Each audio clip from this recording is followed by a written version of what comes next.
You know what? I just want to tell you a story, really, and you can draw whatever conclusions you want from it, take whatever you want from it. But it's kind of a story of a journey.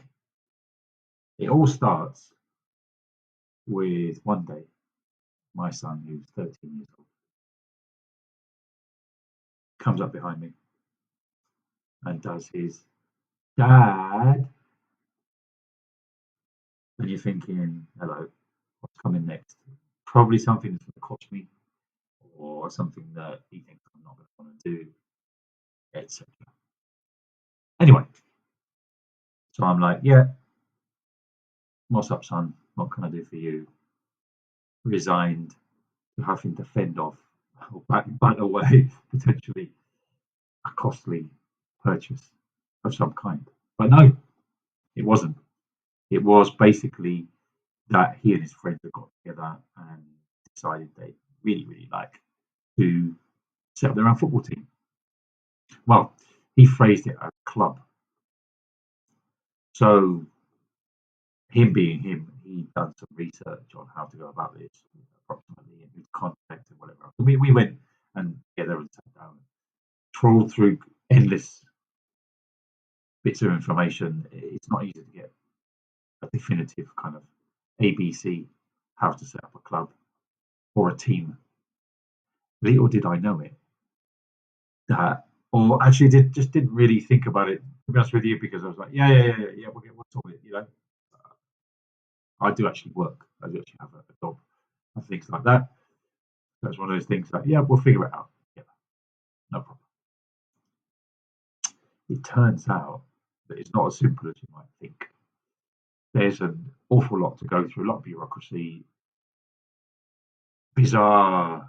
Well, it seemed bizarre to me anyway because I was doing things I didn't really understand.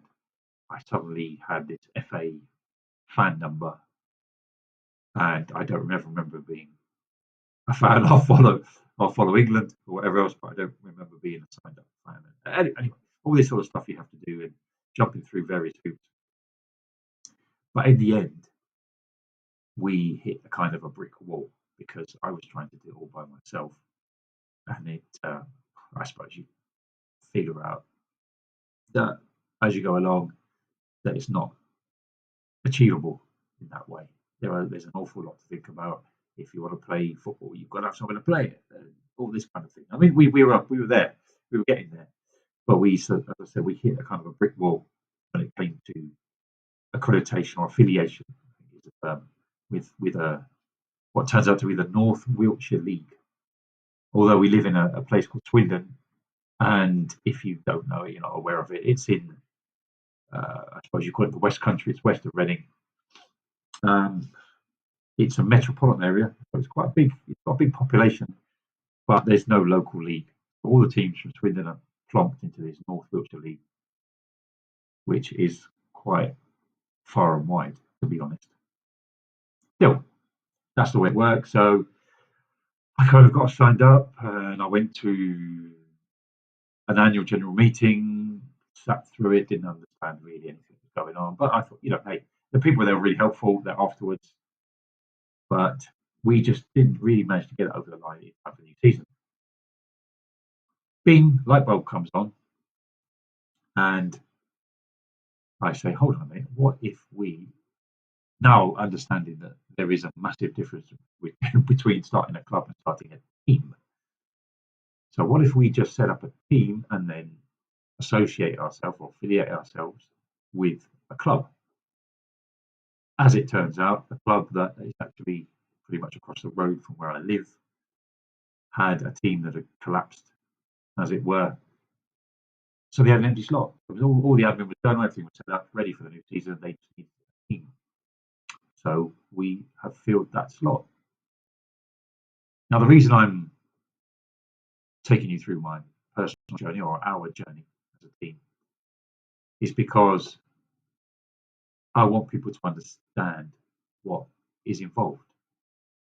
My own reasons are because really please my son, but also because I think it's a worthwhile thing for young people to be involved in some kind of group activity, some kind of club, something that will give them focus and long-lasting memories, build to real friendships and bonds that will take them through life, perhaps. But most of all, to give them something to do. How many times have you heard a young person say, "I'm bored, I don't know what to do"? Anyway, that's my rationale. That's my reason for doing all of this. I dedicate my own time, money, and effort to what is quite an undertaking. Nothing compared to the people that actually running the club that we've joined. They do amazing things, and I don't think seeing what it takes, I don't think I could have managed. Well, I'm sure I could not have managed it. Definitely not all by myself. It would have been a full-time job, basically, and I probably wouldn't be able to do it, and certainly not maintain my own livelihood at the same time. So there we are. So we've kind of we started the season late, 2 weeks later than we were supposed to, because it's all been a last minute, as it were. But what I really wanted to talk about was people's investment, commitment, and attitude. Kids, amazing, full of positivity, full of enthusiasm, and just want to have fun. They don't mind win, lose, or draw. They just want to go out there, kick some ball, and have fun with their friends. And maybe, just maybe, win a few matches along the way. And, hey. But we're just starting out. So imagine you've got a group of they're actually all boys. They can be mixed, but they're all boys. A group of young guys who have never played football together. A lot of them never played in a team. They might just have had a kickabout up until now. And that's really absolutely wonderful, because that's what I want it to be. I want it to be open to all comers, and for everyone to feel welcome, no matter what their ability. No tryouts and selections. This is supposed to be fun. The one downside is that adults, and it appears that a lot of people involved in grassroots football, take it very seriously. All well and good. If they don't have that sense of commitment, then they won't actually do all the wonderful things that people do. But that comes with a caveat, with a rider, that there is perhaps an inflation of their sense of importance and their emotional investment or involvement in the whole scene. And I refer not necessarily to people that run the club. They're obviously, they understand it, or coaches. Although you do hear some stories, I'm referring more to parents and others who are on the periphery, who haven't done safeguarding courses, who haven't looked through all the requirements that anyone involved at any sort of level and in any kind of depth has to consider. And it does concern me, if I'm honest.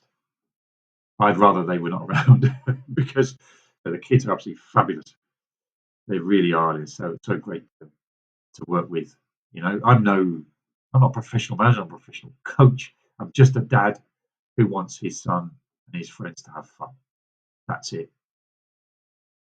And we've only had 2 matches. We've been trounced for the first 2 matches, which isn't any great surprise. But let's put this into perspective, guys. This is not the UEFA Champions League. This is not playing for the national team. It's not even playing for the local town. It's not county level. It is an under 14s, lower division. Have some fun. Get out there. Let's get fit. Let's make friends.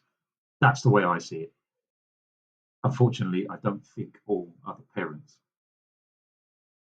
maintain the right perspective. They're seeing it from their own perspective. And to be honest with you, that is, to use a very fashionable term, I see it as being slightly narcissistic. For instance, one dad who'd never been to a training session, never been to a game before, who didn't know who I was. Turned up. His son wasn't even playing because he had an injured foot. So he took his stepson, the boy's younger brother, by a different dad, and basically spent the whole time there shaking his head, at the players and cutting, and then muttering that he will not have his son play for this team, and asking people who's the manager. Well, I just thought, do I say, well, that's me? Have you got a problem with that? I didn't. I chose to remain anonymous at that point, not because I was concerned about this rather pathetic individual. An expression that someone said once, which caught my attention, was, I'd snap him like a pencil, and I would. But do I want to be doing that? Do I want to be setting that kind of? Do I want to be getting any kind of discussion or argument on the touchline with a person who means nothing to me? He evidently has his own issues regarding his own self-worth. And this is what I would say to everyone out there. It is not about you. It is not about what you want. It's not about your own glorification. It's not about anything reflecting on you. It's not your football team. It belongs. It is of your child. It is a children's team. It is their team. It's not my team either. So, folks, that's really where I want to leave it for now, with just a little summary, I guess, that before you actually get involved in anything like this, do bear in mind it's going to cost you. I've had to pay out goodness knows how much already on obligatory FA training courses, which I had no idea about. But there we go, it makes sense, I guess. So I've already had to fork out all sorts of money and other things along the way out of my own pocket to get things started. Do bear that in mind, that it is like trying to unravel a plate of spaghetti, trying to get information from people or from official sources. That's kind of fun. But the most important thing is, bear in mind, you will come across individuals who do not see things from your point of view and who are, to my mind, extremely mistaken and misguided.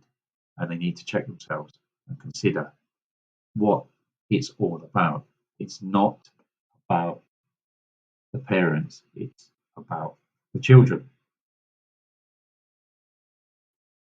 That's me.